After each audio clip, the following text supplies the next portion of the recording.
நம்ம ஸ்ரீ சேலம் வராகி அம்மன் கோவில் எங்கே இருக்குது, இங்கே என்னென்ன தெய்வங்கள் இருக்காங்க, மக்கள் வராகி அம்மன் கிட்ட வேண்டுதல் வைக்கும்போது என்ன அதிசயம் நடக்குது, நான் அம்மன் கிட்ட வேண்டினப்ப எனக்கு என்ன அதிசயம் நடந்துச்சு, இது எல்லாமே இந்த வீடியோவில் நாங்கள் முழுமையாக காமிச்சிருக்கோம் கண்ணு. அது மட்டும் இல்லாமல் நம்ம வராகி அம்மன் கோவில் கும்பாபிஷேகம் நடந்திருக்கு கண்ணு. அதை நாங்கள் வீடியோவோட கடைசியில் முழுமையாக காமிச்சிருக்கோம். அதை ஸ்கிப் பண்ணாமல் நீங்கள் பாருங்க கண்ணு. இந்த ஆதி வராகியை பற்றி கொஞ்சம். இந்த அம்பாலோடைய ஸ்பெஷல் இவங்க ரொம்ப பழமையான விக்கிரகம் கூட. இந்த இடத்துக்கு இவங்க தான் பிரதானம். இவங்களை முன்னிட்டு தான் மற்ற எல்லா தெய்வங்களும் இங்கே இருக்காங்க.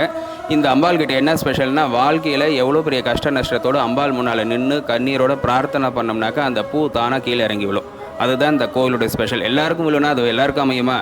தலைவிதி நடக்கணும்னு இருந்தால் மட்டும்தான் அது சாத்தியமாகும். எல்லாருக்கும் ஆசை தான் எல்லாம் நடக்கணும்னு. பட் பிராப்தம்னு ஒன்று இருக்கு இல்லையா, நடக்கிறதா இருந்தாக இந்த அம்பாள் கிட்ட இருந்து தானாக அந்த மலர்கள் கீழே வந்து விழும். அது ரொம்ப ரொம்ப ஸ்பெஷல். இது நிதர்சனமான உண்மை. எத்தனை விதமான பக்தர்கள் நம்ம ஆலயத்துக்கு வரக்கூடியங்க அன்றாடம் இதை உணர்ந்து வாழ்க்கையில் ஜெயிச்சுட்டு தான் இருக்காங்க. ஸோ இந்த கோயிலுடைய ஸ்பெஷலி இந்த அம்பாள் கிட்ட இருந்து அந்த மலர்கள் வளருது தான் இங்கே ரொம்ப ரொம்ப ஸ்பெஷல். நீங்கள் சொல்கிற மாதிரி நாங்கள் போன தடவை வீடியோ எடுக்கும்போது அதே மாதிரி இந்த மலர் விழுந்த காட்சியை நாங்களே பார்த்தோம். அதையும் உங்களுக்கு காமிக்கிறோம் கண்ணு.